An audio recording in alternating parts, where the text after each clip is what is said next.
Assalamualaikum warahmatullahi wabarakatuh. Bismillahirrahmanirrahim. Alhamdulillahirabbil alamin. Wa bihi nasta'in ala umuri dunya waddin. Wassalatu wassalam ala sayyidina Muhammad wa ala alihi wa ashabi ajma'in. Rabbi shrah li sadri wa yassir li amri wa hlul 'uqdatam min lisani yafqahu qawli. Insyaallah pada hari ini kita akan membahas sebuah hadis yang sangat menarik sekali, yang bunyinya dalam bahasa Arab sebagai berikut: Inna li rabbikum fi ayyami dahrikum nafahat. Sesungguhnya Allah memiliki nafhah yang akan dicurahkan sepanjang masa. Fata'arradu laha, karena itu berusahalah untuk mendapatkannya. Ya. Kemudian berikutnya, la'alla ahadukum an yusibahu minha nafhatun la yashku ba'da abada. Bisa jadi di antara kalian ada yang mendapatkan satu nafhah sehingga dia tidak akan celaka selamanya. Hadis diriwayatkan oleh Tabrani, hadis nomor 2966, dan juga di hadis sahih, hadis nomor 1890. Untuk memberikan gambaran apa itu yang disebut nafhah dalam bahasa Arab, itu angin, semacam angin sepoi-sepoi yang datang dari alam ghaib. Dan kemudian kalau angin itu mengena hati seseorang, maka tiba-tiba dia berubah. Tiba-tiba dia bahagia sekali. Tiba-tiba dia merasa cerah. Yang tadinya stres, hilang. Dan dia merasa dekat kepada Allah Subhanahu wa taala. Nafhah Allah ada dua. Ada dalam Allah yang berikan dalam bentuk fisikal. Itu siapa aja. Muslim, good Muslim, bad Muslim, kadang-kadang kafir juga Allah kasih itu. Nafhah itu. Misalnya seorang dikejar sama binatang. Ya, setelah dia selamat, nggak percaya kok saya secepat itu larinya. Atau ada jurang, dia bisa loncat, ya, itu yang disebut dengan nafhah ilahiyah.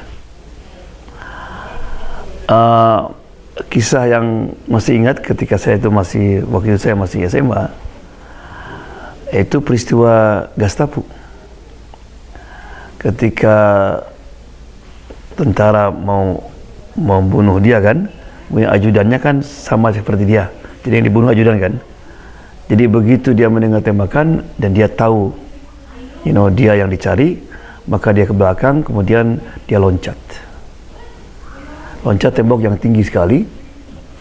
Setelah Pak Nasution itu kembali, beberapa minggu berikutnya kaget, saya loncat ke situ.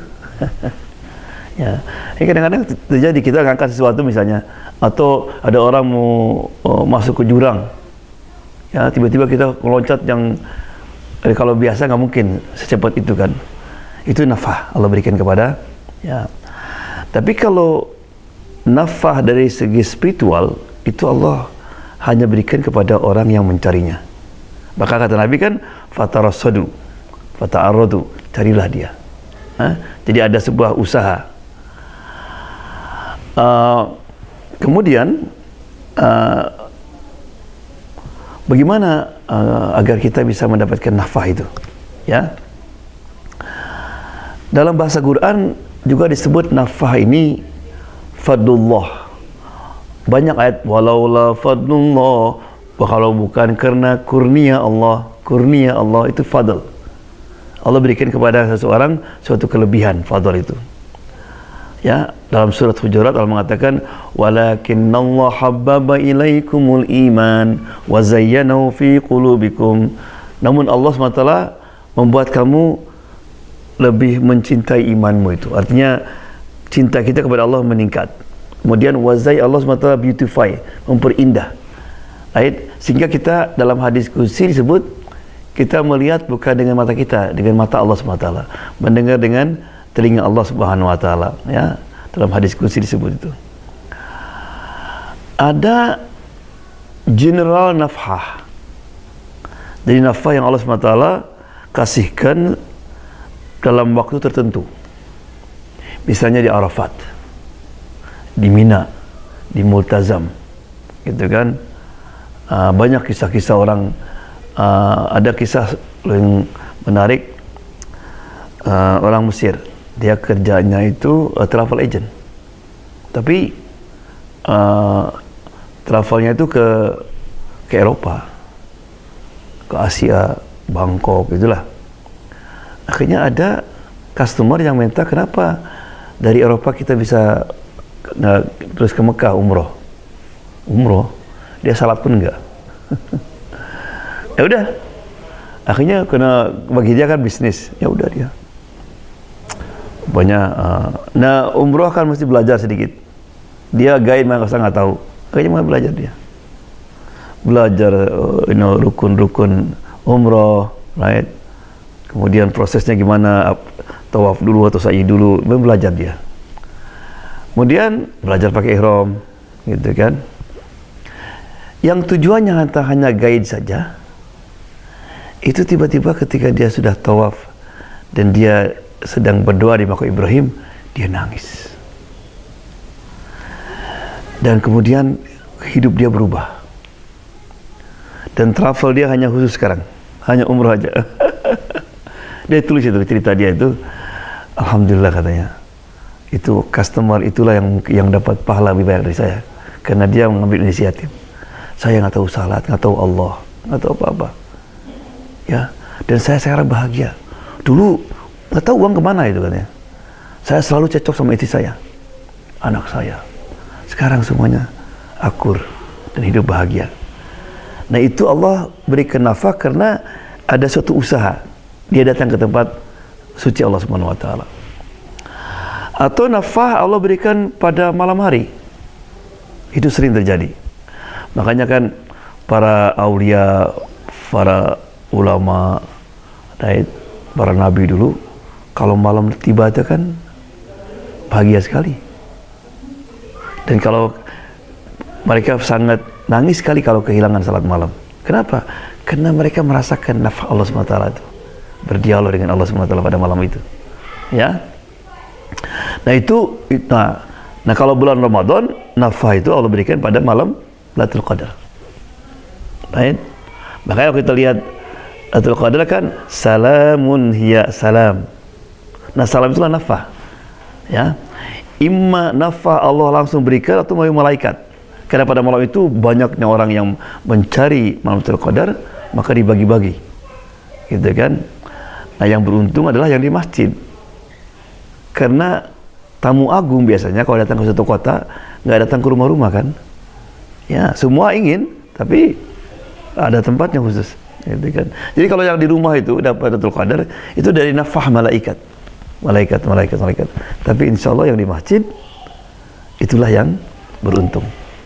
Oleh karena itu pada malam tanggal 27, kisah sangat menarik. Nabi salat semalaman dengan sahabatnya. Tiba-tiba, setelah sepertiga malam, suasana hening. Nabi ketika sujud turun hujan yang lebat dengan lebat. Tapi Nabi terus, para sahabat bingung. Ini hujan lebat, apa teruskan salat? Ngangkat kepalanya, Nabi masih sujud lagi. Nah, berarti sahabatnya belum kena nafah ini. Belum, Nabi sudah. Nah, ketika sahabat mengikuti Nabi, sahabat juga semuanya merasakan kebahagiaan itu. Makanya nggak kerasa itu. Menurut Anas, ketika hampir banjir itu. Bayangkan kepala kita di atas, basah kan? Kita nggak kuat lama-lama. Tapi kena spirituali ketika itu kita sedang menerima nafah Allah SWT, lupa semua. Ya, sampai hujan berhenti, Nabi baru bangun, tahiyat, kemudian salam. Datang Anas bin Malik bawa jaket. Rasulullah, kamu mungkin kedinginan. Kalau enggak, biarkan basah. Sebentar lagi kering dia. Ya. Nah, itu terjadi pada tanggal 27. Oleh karena itu makanya Allah SWT memberikannya kepada mereka yang sungguh-sungguh dan berusaha. Tapi ada yang disebut nafahat khosoh. Nafahat khosoh ini tidak memerlukan suatu tempat, di mana saja akan terjadi. Itu cahaya Allah yang diberikan kepada seseorang, dan itu diberikan karena perbuatan baik yang dilakukan yang luar biasa. Mungkin karena dia baktinya kepada orang tua. Ada itu. Seperti kisah yang ketika Nabi Musa alaihissalam bertanya sama Allah, ya Allah, siapa temanku di surga nanti? Kata Allah, pergi ke pasar. Di ujung itu ada penjual situ. Besoknya pergi, diperhatikan, ternyata tukang daging, lagi motong-motong daging. Gitu kan, ya Allah, ini teman saya. Dia Nabi yang paling tinggi kan, termasuk ulil azmi, 5 yang ulil azmi itu. Kemudian habis selesai dia mau pulang, dia assalamualaikum, salam, boleh saya ikut ke rumahmu? Oh silakan, orang yang baik. Saya akan duduk sebentar ya. Rumahnya 2 tingkat, ada naik ke atas, ada, jadi bisa kelihatan itu naik ke atas, ada kamar situ. Dia kemudian bawa seorang perempuan, kayak di belakang kamar mandi mungkin. Setelah beberapa menit kembali lagi dia, kayak diandukan gitu. Kemudian disuapin ibu itu. Kemudian ibunya berbisik. Ya, setelah mungkin setengah jam turun dia. Yang Musa perhatikan dia. Maaf, saya membiarkan kamu sendirian. Ya, saya mesti menservis ibu itu. Siapa itu? Itu ibu saya katanya. Dia sudah 10 tahun nggak bisa apa-apa, bisa jalan, stroke. Ya. Tapi dia tadi bisikin apa dia? Dia bilang dia selalu berdoa sama saya. Kalau saya sudah beres ngasih makan dia, semuanya beres, dia berdoa, ya Allah, janganlah anak saya meninggal sebelum ketemu dengan Nabi Musa. Aku bilang, kamu beruntung, saya Nabi Musa katanya. Dan aku temanku di surga nanti. Ini nafah juga dari Allah Subhanahu wa taala, ya. Atau juga nafah bisa terjadi dengan perbuatan hero jihad, kayak imma jihadun nafs, kayak Nabi Yusuf alaihissalam. Nabi Yusuf itu digoda oleh perempuan bukan 2 hari, bayangkan 10 tahun itu, ya, karena dia pembantu kan, selalu dirangsang oleh. Nah, Nabi Yusuf dia bertahan. Kita juga bisa terjadi anak-anak muda, Allah kasih nafah. Zaman tabi'in dulu ada seorang, kalau lewat itu baunya wangi, semua tahu. Syekh Hasan Basri, orang yang terkenal kan. Zaman itu kan kalau orang merasa hatinya keras, ketemu Syekh Hasan Basri kan, udah hilang tuh. Dia bertanya sama orang anak muda itu, kamu kok nggak pakai minyak wangi apa? Nggak pakai minyak wangi gitu ya? Loh. Jadi kalau dia tuh ada jualan gitu, kalau orang lewat tuh sudah semua gini, enak. Bercerita, pria itu dulu jualnya, dagangannya keliling, kelantongan gitu. Ganteng orangnya, anak muda. Rupanya anak raja, melihat ya, disuruh ke rumahnya. Saya mau beli katanya, bawa ke rumahnya. Terus pembantu suruh keluar semua. Kemudian rupanya anak raja, putri raja ini tertarik, ya, minta berbuat yang dilarang oleh Allah Subhanahu wa taala. Karena anak muda ini anak muda yang soleh, meskipun dia miskin, nggak mau dia. Astagfirullah, takutlah sama Allah. Bilang sama perempuan itu, kamu ada 2 choice katanya. Ima kamu penuhi apa yang saya inginkan, atau saya akan menjerit sekarang bahwa kamu ke sini memperkosa saya. Ya Allah, gimana? Akhirnya oke, kalau gitu saya akan penuhi, tapi saya mesti kamar mandi dulu. Biasanya perempuan ini yang mau mandi dulu kan, bersih. Udah pergi dia, maaf ya, dia buang air besar, kemudian kotorannya dijatuhkan di badannya. Dia keluar, ngejerit itu perempuan itu, keluar kamu kan. Dia keluar, pulang ke rumah mandi, alhamdulillah saya selamat. Jadi dia menaruh kotoran tadi, oleh Allah diganti dengan ini nafah dari Allah Subhanahu wa taala, karena dia takut sama Allah Subhanahu wa taala. Ya, anak muda juga bisa Allah berikan misalnya. Karena sekarang gangguan seperti itu luar biasa kan. Fitnah yang paling besar kata Nabi kan, fitnah itu pornografi.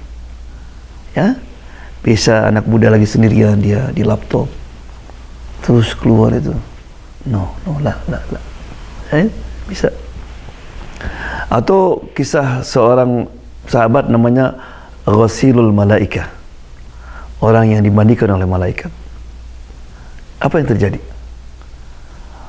Pada malam itu adalah malam pengantin, dia baru kawin, malam pertama, malam yang orang kebanyakan lupa segala-galanya. Sebelum fajar dia mendengar suara panggilan jihad.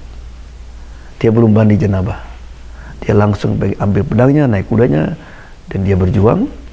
Kemudian setelah hampir petang, rupanya dia termasuk orang yang mati syahid. Setelah istrinya tahu bahwa suaminya yang baru menikah itu mati syahid, datang sama Nabi, ya Rasulullah, ini suami saya mesti dimandikan dulu. Oh enggak, orang mati syahid nggak dimandikan kan? Enggak, tadi malam bercampur dengan saya. Pergilah Nabi melihat mayatnya, dilihat basah. Ya, mereka tidak, Nabi lagi melihat tuh. Kata Nabi, udah jangan takut, saya lihat lagi dimandikan oleh malaikat. Ghasilul Malaikah. Jadi dia dapat karena dia berbuat satu perbuatan yang luar biasa. Jadi itulah apa namanya? Innalillahi nafahat. Allah itu punya nafahat. Ada nafahat, curahan cahaya Allah. Mungkin bahasa Indonesianya curahan cahaya Allah yang bersifat umum, dan itu dalam tempat tertentu dan waktu tertentu. Jadi Arafat, Lailatul Qadar, tuh kalau kita sering bangun malam, itu terjadi itu. Ada nafah khosoh, itu yang spesial, itu bisa didapatkan dengan usaha-usaha yang menyenangkan Allah SWT. Imma itu perbuatan kebaikan, bakti pada orang tua, yang menyantuni orang miskin, atau kita dapat tantangan yang luar biasa, godaan luar biasa. Apa itu godaan? Uang, ya. Ketika lebih baik kita hidup pas-pasan daripada kita mesti korupsi misalnya, ya, atau juga gangguan wanita dan sebagainya. Right? Jadi semua itu pada intinya untuk mendapatkan nafkah Allah itu tidak free, ada suatu usaha. Jadi mudah-mudahan kita termasuk dalam hidup ini yang mendapatkan curahan cahaya daripada Allah SWT atau nafhatullah. Wabillahi taufiq wal hidayah. Wassalamualaikum warahmatullahi wabarakatuh.